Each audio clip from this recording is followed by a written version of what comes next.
Good morning. It's the 16th of November. It's about 10:40-ish. I just had a couple button bucks in the field. It was so wet this year they couldn't plant here in Michigan, and by the time they planted these beans, they never grew as tall as they should because they planted them late. So the combine wasn't able to pick them all up. So there's a lot of standing beans still in here, which is super cool. I just saw two button bucks hanging out and feeding in the field. They kept looking back. I was hoping something else on the woods would come out of there, but nothing came out of there. Anyway, I'm gonna hang tight here. It's the second day season. I still got a buck tag left. I also still have a muzzleload hunt later in the year. Like I said, 10:40 on the second day of a gun.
My brother texted me, he had a bunch of does come under him, like 10 or 11, and a couple little bucks. I heard him shoot, so I don't know if he shot a bigger one or he shot one of the little sixes, but it's about 9:20, so I'm gonna give it till about 9:45, and then I'm gonna climb down and walk over to him. It'll take me a bit to walk over to him. It'll be about 10. By then it'll be about 45 minutes.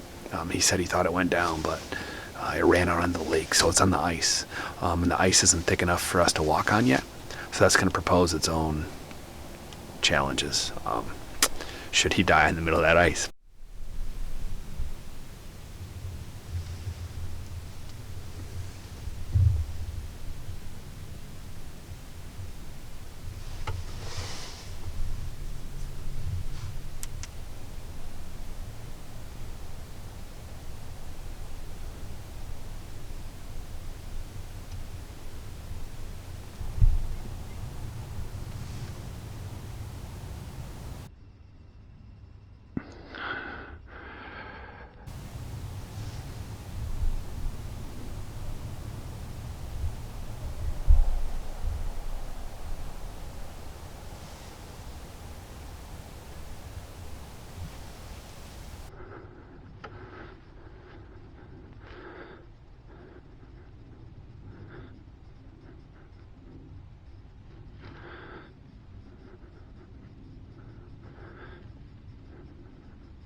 decent 2.5-year-old. So, but this Tacticam, I hooked it to my gun here, and I didn't think about it sitting back about an extra 4 inches until I pulled the trigger and scoped myself.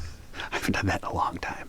Anyway, I was bleeding, and I hit him pretty good. It looked like he kicked, and looked like he was just going to take a couple hops and fall over, but he took 1 or 2 hops, and he stood there kind of broadside or half-quartered again. I can't remember. I'll have to look at the footage. And I thought, hey, man, if he's going to stand there, like, I'm giving him a second one, so just to be sure. So I tapped him again, and he took a couple hops, and he fell over. I tried to turn this camera on. I didn't get my big camera on originally because he just came peeling out of the wood line chasing that doe. And I thought he was going to chase right underneath me. I wouldn't be able to use my camera anyway. So I turned on this Tacticam, and then the doe turned, he turned and paused, and I tagged him. Anyway, freaking awesome. Minus this. Took a pretty good chunk out of my nose there. That's going to be a lot of fun later. But,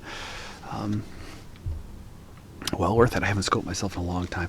So, but, it all was worth it. So, get down, maybe chase this button out of the field and kind of see what my buck looks like while I still got some light. So, stick with me, and thanks for watching.